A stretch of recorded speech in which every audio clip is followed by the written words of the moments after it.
कई पंचतंत्र से लेके आप ऊपर बढ़ेंगे और उपनिषदों पे जाएंगे, ग्रंथों में जाएंगे तो कहा जाता है कि भारत भूमि वह पुण्य भूमि है। अगर देवता को भी अवतार लेना हो तो वो इसी धरती पर लेता है, जिसको आज की स्थिति में भारत या कि हिंदुस्तान कहते हैं। पुण्य भूमि है ये।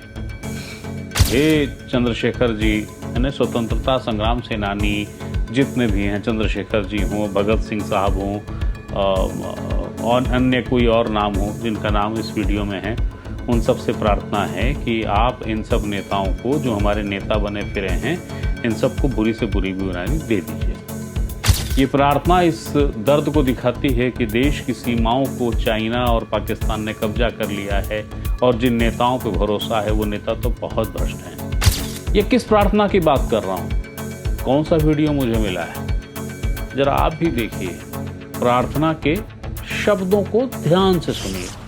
नमस्ते, मेरा नाम है याज्ञवल्क्य।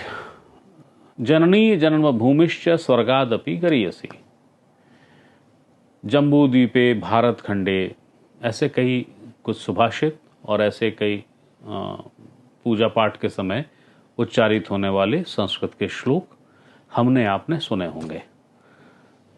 उपनिषदों में कई जो लोक मान्यताएं हैं, जो मैंने अपने पिता से सुना, मेरे पिता ने अपने पिता से सुना, वो आप लोगों ने भी सुना होगा कि इस धरती, ये जो धरती जिसको हम भारत कहते हैं, इसका महात्म्य बहुत ज़्यादा है।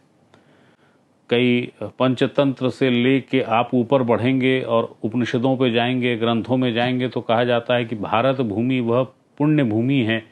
अगर देवता को भी अवतार लेना हो तो वो इसी धरती पर लेता है, जिसको आज की स्थिति में भारत या कि हिंदुस्तान कहते हैं। पुण्य भूमि है ये भी कहा जाता है सनातन धर्म में, बल्कि अन्य धर्मों में भी, कि प्रार्थना अगर दिल से हो जाए तो असर दिखाती है। व्हाट्सएप में एक प्रार्थना मुझे दिखी, मैंने उसको सुना। प्रार्थना के बोल बिल्कुल निष्कलंक हैं, प्रार्थना के भाव बेहद पवित्र हैं, मगर अनूठा है। और जैसा देखने से समझ में आ रहा है, ये जो 15 अगस्त अभी गुजरा है, देश की स्वतंत्रता का जो पर्व हम मनाते आ रहे हैं, उसी के समय का लगता है ये वीडियो फुटेज। जो वीडियो मेरे पास है जिसमें प्रार्थना है, प्रार्थना बड़ी हृदय से निकली हुई प्रार्थना है। और अगर ये सही है कि दिल से की गई प्रार्थना चरितार्थ हो जाती है, क्योंकि पुण्य भूमि भारत है, तो मज़ेदार है इस प्रार्थना का सही होना। ये किस प्रार्थना की बात कर रहा हूँ, कौन सा वीडियो मुझे मिला है, जरा आप भी देखिए। प्रार्थना के शब्दों को ध्यान से सुनिए, देखिए इसको। माता देख तो डिही डोंगा टिक रखा है, नदी नरवा पहाड़ पर्वत ले पाकिस्तान और चीन के मन कब्जा करके खाच के खाता है महतारी। हे भगत सिंह, हे चंद्रशेखर, हे राजगुरु, हे सुभाष चंद्र बोस जी, देखा था तो देश में किसे होता है, बड़े बड़े बेईमान पे रहा, यहाँ पैसा कौड़ी सब चीज ला कब्जा करके यहाँ बेईमानी करके भ्रष्टाचार करके खाता है। मैं तो आज गुहारत मालिक जतक जन बेईमान है ते में लजार जोड़ खांसी खोकी बड़े बड़े बीमारी होके सारा खत्म कर दे रे भारत माता।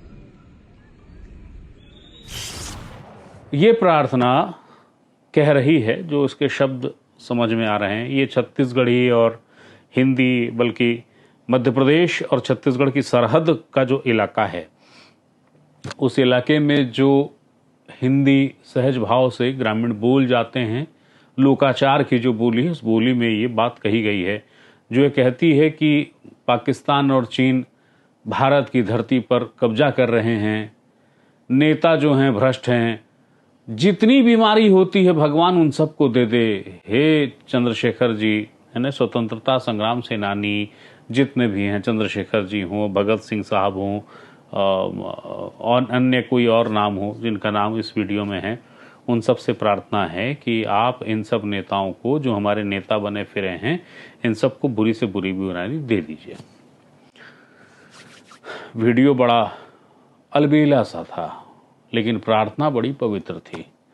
मुझे मिला, मैं उसको देखा, मैंने कोशिश की कि पता चले कि भाई ये वीडियो का जो वीडियो में साहब दिख रहे हैं, वीडियो कौन है, वो जो प्रार्थना कर रहे हैं, बड़ी पवित्र भाव से कर रहे हैं, वो कौन सज्जन हैं, उनकी पृष्ठभूमि क्या है, उनका कोई राजनीतिक इतिहास है क्या, उनकी कोई राजनीतिक झुकाव कुछ है क्या। मैंने प्रयास किया, क्योंकि 2 दिन से वो वीडियो मेरे पास था और मैंने पर्याप्त प्रयास किया कि कहीं से मुझे मिल जाए, लेकिन मुझे मिला नहीं। और ज़्यादा दिन तक उस प्रार्थना को रोकना अच्छा नहीं था, क्योंकि कोई प्रार्थना दिल से की जाए और उसको आप रोक दें तो पाप पड़ता है ना। तो पुण्य सलीला भूमि है भारत। तो एक प्रार्थना जो बड़ी अच्छे भाव से की गई, दिल से की गई, जो स्वतंत्रता संग्राम सेनानी हैं, हमारे हृदय में अंकित हैं, मस्तिष्क पे अंकित हैं स्थायी रूप से, कि आप उनको भूल नहीं सकते जब इस देश की बात होगी। उनसे प्रार्थना है कि ये जो नेता हैं इनको कड़ी सजा देना, ये बड़े भ्रष्ट हो गए हैं। ये प्रार्थना इस दर्द को दिखाती है कि देश की सीमाओं को चाइना और पाकिस्तान ने कब्जा कर लिया है और जिन नेताओं पे भरोसा है वो नेता तो बहुत भ्रष्ट हैं। पवित्र भावना से की गई प्रार्थना को भला मैं कैसे रोकता। तो अंततः जिन भी सज्जन की ये प्रार्थना है, जिन्होंने की है, मैं उन्हें पर्याप्त कोशिश के बाद भी नहीं पहचान पाया हूँ, पर प्रार्थना चूंकि मुझे अच्छी लगी, सच्ची लगी, तो मुझे लगता है कि आप तक वो प्रार्थना पहुंचनी चाहिए। और इसीलिए मैं हाजिर हुआ ये प्रार्थना पहुंचाने के लिए, सूचना पहुंचाने के लिए कि देश में ऐसी प्रार्थनाएं भी हो रही हैं। और प्रार्थना अगर अच्छी आपको लगे तो किसी पर्व का 15 अगस्त 26 जनवरी का इंतज़ार मत कीजिए, प्रार्थना आप भी कीजिए कि जो नेता बन के इस देश को भ्रष्ट कर रहे हैं, भ्रष्टाचार में लिप्त हैं, उनका बुरा होना चाहिए। कानून अपना काम जब करेगा तब करेगा, प्रार्थना तो आप कर ही सकते हैं। वैसे भी ये भारत है, पुण्य भूमि भारत, प्रार्थनाएं निष्फल नहीं होती, आप भी करिए। यही बताने, यही सूचना देने आपके सामने हाजिर हुआ था। फिर कोई नई सूचना, फिर कोई नई जानकारी आती है, मैं बताने फिर आऊँगा। तब तक के लिए प्रणाम।